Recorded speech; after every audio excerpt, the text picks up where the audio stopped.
اعوذ باللہ من الشیطان الرجیم، بسم اللہ الرحمن الرحیم۔ اور جب ہم نے ان سے کہا کہ اس گاؤں میں داخل ہو جاؤ اور اس میں جہاں سے چاہو خوب کھاؤ پیو، اور دیکھنا دروازے میں داخل ہونا سجدہ کرتے ہوئے اور خطہ کہنا، ہم تمہارے گناہ معاف کر دیں گے اور نیکی کرنے والوں کو اور زیادہ دیں گے۔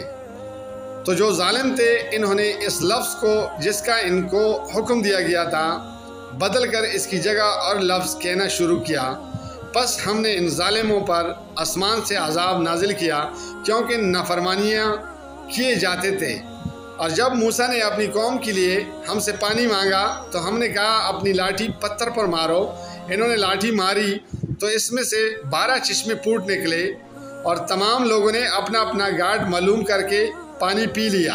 ہم نے حکم دیا کہ اللہ کی عطا فرمائی ہوئی روزی کھاؤ اور پیو، اور زمین میں فساد نہ کرتے پھرنا۔ اور جب تم نے کہا کہ موسیٰ ہم سے ایک ہی کھانے پر صبر نہیں ہو سکتا، تو اپنے پروردگار سے دعا کیجئے کہ ترکاری اور کیکڑی اور گیہوں اور مسور اور پیاز وغیرہ جو نباتات زمین سے اگتی ہے ہمارے لیے پیدا کر دے۔ انہوں نے کہا کہ عمدہ چیزیں چھوڑ کر ان کے بدلے ناقص چیزیں کیوں چاہتے ہو؟ اگر یہی چیزیں مطلوب ہے تو کسی شہر میں جاؤ تر وہاں جاؤ، جو مانگتے ہو مل جائے گا۔ اور آخر کار ذلت اور رسوائی اور محتاجی اور بے نوائی ان سے چمٹا دی گئی، اور اللہ کے غضب میں گرفتار ہو گئے۔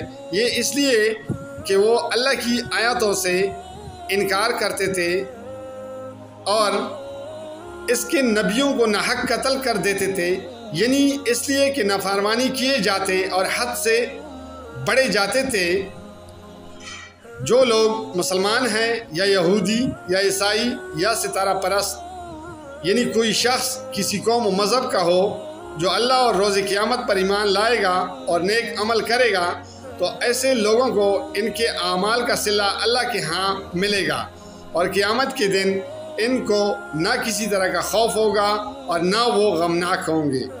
اور جب ہم نے تم سے عہد کر لیا اور کوہ طور کو تم پر اٹھا کھڑا کیا اور حکم دیا کہ جو کتاب ہم نے تم کو دی ہے اس کو زور سے پکڑے رہو، اور جو اس میں لکھا ہے اسے یاد رکھو تاکہ عذاب سے محفوظ رہو، پھر تم اس کے عہد سے پھر گئے، سو اگر تم پر اللہ کا فضل اور اس کی مہربانی نہ ہوتی تو تم خسارے میں پڑے گئے ہوتے۔ اور تم ان لوگوں کو خوب جانتے ہو جو تم میں سے ہفتے کے دن مچھلی کا شکار کرنے میں حد سے تجاوز کر گئے تھے۔ تو ہم نے ان سے کہا کہ ذلیل و خوار بندر ہو جاؤ، اور اس قصے کو اس وقت کے لوگوں کے لیے اور جو ان کے بعد آنے والے تھے عبرت اور پرہیزگاروں کے لیے نصیحت بنا دیا۔ اور جب موسیٰ نے اپنی قوم کے لوگوں سے کہا اللہ تم کو حکم دیتا ہے کہ ایک بیل ذبح کرو، وہ بولے کیا تم ہم سے ہنسی کرتے ہو؟ موسیٰ نے کہا کہ میں اللہ کی پناہ مانگتا ہوں کہ نادان بنوں۔ انہوں نے کہا کہ اپنے پروردگار سے التجا کیجئے کہ وہ ہمیں یہ بتائے کہ وہ بیل کس طرح کا ہو۔ موسیٰ نے کہا پروردگار فرماتا ہے کہ وہ بیل نہ تو بوڑھا ہو اور نہ بچڑا، بلکہ ان کے درمیان یعنی جوان ہو، سو جیسا تم کو حکم دیا گیا ہے ویسا کرو۔ انہوں نے کہا اپنے پروردگار سے درخواست کیجئے کہ ہم کو یہ بھی بتا دے کہ اس کا رنگ کیسا ہو۔ موسیٰ نے کہا پروردگار فرماتا ہے کہ اس کا رنگ گہرا زرد ہو کہ دیکھنے والوں کو دل کو خوش کر دیتا ہو۔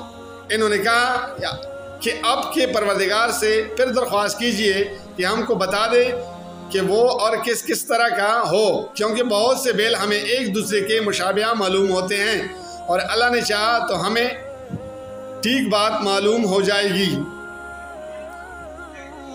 موسیٰ نے کہا کہ اللہ فرماتا ہے کہ وہ بیل کام میں لگا ہوا نہ ہو، نہ تو زمین جوتتا ہو اور نہ کھیتی کو پانی دیتا ہو، بے عیب ہو، اس میں کسی طرح کا داغ نہ ہو۔ کہنے لگے اب تم نے سب باتیں درست بتا دی۔ غرض بڑی مشکل سے انہوں نے اس بیل کو ذبح کیا، جبکہ وہ ایسا کرنے والے لگتے نہ تھے۔ اور جب تم نے ایک شخص کو قتل کیا تو اس میں باہم جھگڑنے لگے، حالانکہ جو بات تم چھپا رہے تھے اللہ اس کو ظاہر کرنے والا تھا۔ چنانچہ ہم نے کہا کہ اس بیل کا کوئی سا ٹکڑا مقتول کو مارو۔